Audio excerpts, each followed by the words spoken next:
हे guys, welcome back to the channel of Ayurveda Marathi. तर आता आज आपण एक व्याधी घेणार आहोत आणि ते पण शॉर्टमध्ये, a kind of a revision. आणि तो व्याधी असणार आहे अतिसार. आता तुम्ही म्हणाल, मॅम वाय अतिसार? किती सारे व्याधी येतात, अतिसार का? तर अतिसार is one of the major व्याधी जे एलएक्यूला तुम्हाला विचारलं जाऊ शकतात. म्हणून आपण आज एक क्विक रिव्हिजन व्हिडिओ घेणार आहोत फॉर अतिसार. ठीक आहे. सगळ्यात आधी आपण बघूया व्हॉट इज अतिसार. सगळ्यात आधी त्याची व्याख्या. व्हिडिओ फक्त 5 ते 7 मिनिटाचा असणार आहे, so please catch up my speed. व्याख्या सगळ्यात आधी काय? गुदेन बहुद्रवम सरम अतिसारम, म्हणजे गुदावाटे जेव्हा खूप जास्त द्रव मल प्रवृत्ती म्हणजेच पातळ शी ज्याला आपण म्हणू ते होते, त्याला आपण काय म्हणू? अतिसार असं म्हणू. हे त्याची काय आहे? व्याख्या आहे. त्यानंतर हेतू. हेतूमध्ये काय आहे? गुरु अतिस्निग्ध किंवा रुक्ष किंवा उष्ण किंवा द्रव किंवा खूप जास्त स्थूल म्हणजेच तेलकट असे पदार्थ किंवा खूप जास्त थंड पदार्थ घेतल्याने आपल्याला अतिसार होऊ शकते. किंवा विरुद्ध विरुद्ध आहार किंवा अध्यशन म्हणजे जास्तच खाणे ते, किंवा अजीर्णाशन. अजीर्णाशन म्हणजे काय? आधीचं जेवलेलं जिरलेलं नाही तरी सुद्धा जेवण करणे. किंवा मग विषमाशन म्हणजे अनटाइमली आणि पथ्यकर आणि अपथ्यकर आहार एकत्र खाणे. जर असं सगळं केलं तरी सुद्धा आपल्याला अतिसार होऊ शकते. प्लस स्नेहाद्यर अतियुक्तेश्च म्हणजे काय? जर आपण पंचकर्माचा अतियोग किंवा मिथ्या योग केला तर त्यांनी सुद्धा आपल्याला अतिसार होऊ शकते. त्यानंतर शोक. शोक म्हणजे खूप जास्त दुखात असलो, किंवा दुष्टांबू खराब पाणी पिल्याने. त्यानंतर खूप जास्त मद्यपान केल्याने, अतिमद्यपाने. सातम्य तू विपर्य म्हणजे काय? जे तुम्हाला सातम्य आहे, जे तुमच्यासाठी रेग्युलर आहे, जे तुमच्यासाठी बेसिक आहे, त्याला सोडून तुम्ही काहीतरी नवीन खाल्ल्याने. किंवा जल अभिरण वेग विधारणे क्रिमी दोषातः. किंवा मग काय झालं, खूप जास्त जलज प्राण्यांचा मांस खाल्ल्याने. किंवा मग आपण काय म्हणू शकतो की खूप जास्त वेग विधारण केल्याने. कशाचं? पुरुषचं वेग विधारण केल्याने. किंवा मग क्रिमी दोषातः. क्रिमी म्हणजे काय? कृमी म्हणजे आपले छोट्या बघा पोटात किडे होतात ज्याला आपण लेमॅन लँग्वेज मध्ये म्हणतो, तेच त्यांनी सांगितलेलं आहे. क्रिमी दोष जर तुमच्या पोटात झाले असते तर तुम्हाला अतिसार हा सिम्पटम दिसून येतो. हे त्याचे हेतू आहे. यात कमीत कमी 12-15 हेतू आहेत. त्याच्यातून तुमच्याकडून कमीत कमी 12 लिहिणं तर एक्सपेक्टेड आहे. श्लोक पाठ असेल तर वेल अँड गुड, नो टेन्शन. त्यानंतर संप्राप्ती. संप्राप्ती अगदी सोपी आहे अतिसारची. काही टफ आहे का? नाही. काय आहे? संशयानाम धातुर अग्नि प्रवृद्ध शक्रुन्मिन मिश्रो वायुना अध प्रनुन्नम सरत्यतिसारम तमाहु व्याधी घोरम षड्विदम तम वदंती. इझिली हा त्याचा श्लोक आहे. श्लोक पाठ नसेल तर काय आहे?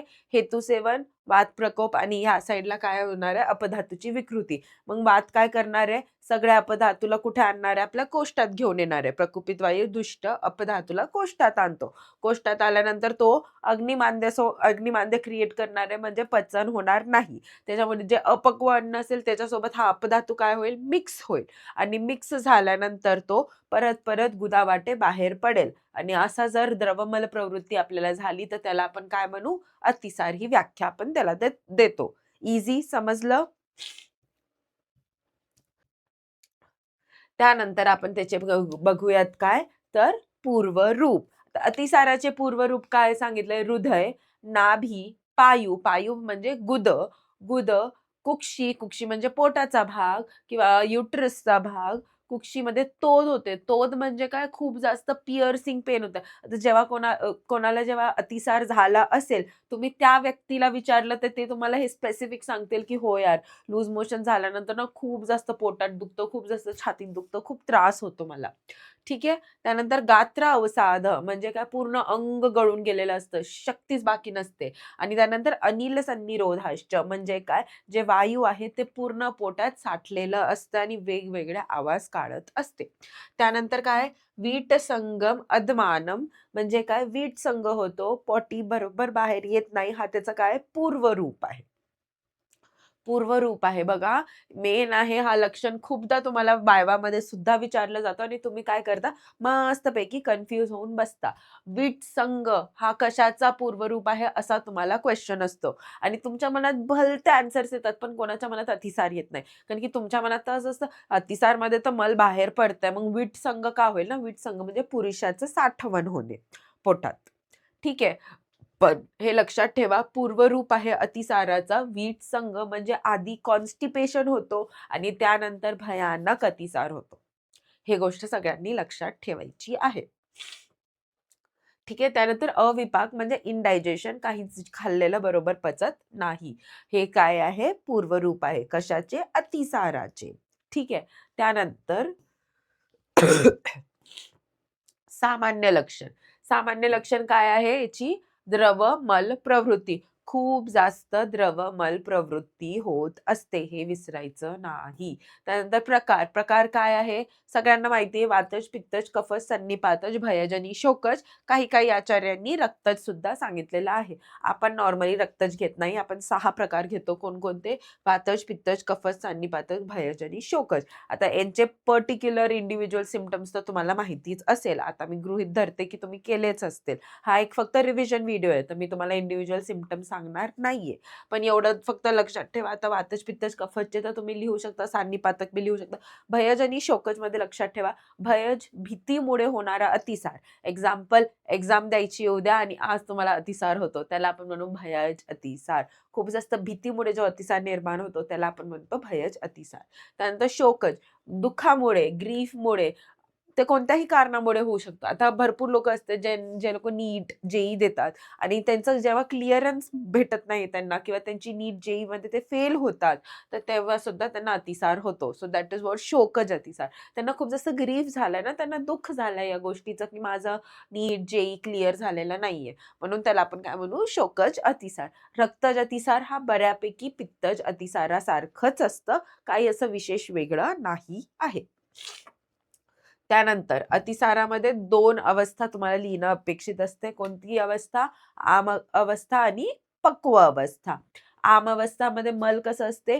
भृशम दुर्गंधी असतो आणि तो पाण्यावर काय करत असतो? तरंगत असतो. तसंच पक्व आणि तो लवकर जमिनीत शोषत पण नाही. पण पक्व मध्ये काय होतं? तर हा एकदम दुर्गंधी नसतो, पाण्यात बुडतो आणि जमीन याला लवकर शोषून घेते. ठीक आहे. हे डिफरन्स, पॉइंट ऑफ डिफरन्सिएशन तुम्हाला माहिती पाहिजे. वायवामध्ये सुद्धा तुम्हाला विचारतात. त्यानंतर आहे उपद्रव. आता उपद्रव बघा अतिसाराचे काय? अर्शो, ग्रहणी, विकारः प्रायेण च निदानभूतः. आता उपद्रव म्हणण्यापेक्षा मी तुम्हाला सांगते, अर्श, ग्रहणी आणि अतिसार हे तिघं एकामेकांचे काय आहे? निदान अर्थकर व्याधी आहे. अर्शमुळे ग्रहणी होऊ शकते, ग्रहणीमुळे अतिसार. असं होत नाही नॉर्मली, पण अतिसारमुळे ग्रहणी होते, ग्रहणीमुळे पुढे जाऊन अर्शची उत्पत्ती होऊ शकते. अर्श म्हणजे पाईल्स बेसिकली. ठीक आहे. ते मूळ व्याध म्हणतात बघा ते. सो हे 3 कोणकोणते व्याधी? अर्श, अतिसार आणि ग्रहणी एकामेकाला काय आहे? निदान अर्थकर व्याधी आहे किंवा कारणीभूत आहे. तुम्ही हे लिहिलं तरी चालेल. म्हणून उपद्रव मध्ये तुम्ही फक्त अर्श आणि ग्रहणी लिहिलं तरी चालेल. श्लोक लिहायची गरज नाहीये. सो सिंपल, आपला झाला अतिसार. स्वीट होता, शॉर्ट होता, झाला. साध्यता तर तुम्हाला माहितीच आहे. सो एकदा क्विक रिव्हिजन करायची. काय काय बघितलं आपण अतिसार मध्ये? जर एलिक्यू आलं तर काय काय लिहिणं अपेक्षित आहे तुम्हाला? व्याख्या, हेतू, हेतूनंतर संप्राप्ती, संप्राप्तीनंतर पूर्वरूप, त्यानंतर सामान्य लक्षण, प्रकारानुसार रूप आणि प्रकार दोन्ही पण, ऑफकोर्स अवस्था, आम अवस्था आहे की पक्व अवस्था आहे, आणि शेवटी उपद्रव सुद्धा तुम्हाला लिहिणं अपेक्षित आहे. तर हे सगळं तुम्हाला काय करायचं आहे? एक्झाममध्ये लिहून यायचं आहे. ठीक आहे. सो आपला अतिसार इथं झालेला आहे. आता तुमच्यासाठी जे आहे, आम्ही जे न्यू किंवा जे ऑड बॅच आपण म्हणू शकतो, ऑड बॅच जे आता रिसेंटली एक्झाम आणि रिझल्ट अजून लागायचंच आहे, बट एक्झाम झालेली आहे. तर त्यांच्यासाठी आम्ही संकल्प ही बॅच लॉन्च केलेली आहे. सो प्लीज ज्यांना कोणाला इंटरेस्टेड असेल त्या आयुर्वेद मराठीच्या वेबसाईटवर जाऊन ते चेकआउट करू शकतात. प्राइस अगदी रिझनेबल आहेत. ऑल्सो आमच्याकडे कर्ण बॅच सुद्धा आहे, ज्यांचे लवकरच युनिव्हर्सिटी एक्झाम होणार आहे. Not in 2025, but definitely in 2026. So I hope all the best for all of you. Please stay updated and tuned on Ayurved Marathi channel. Thank you.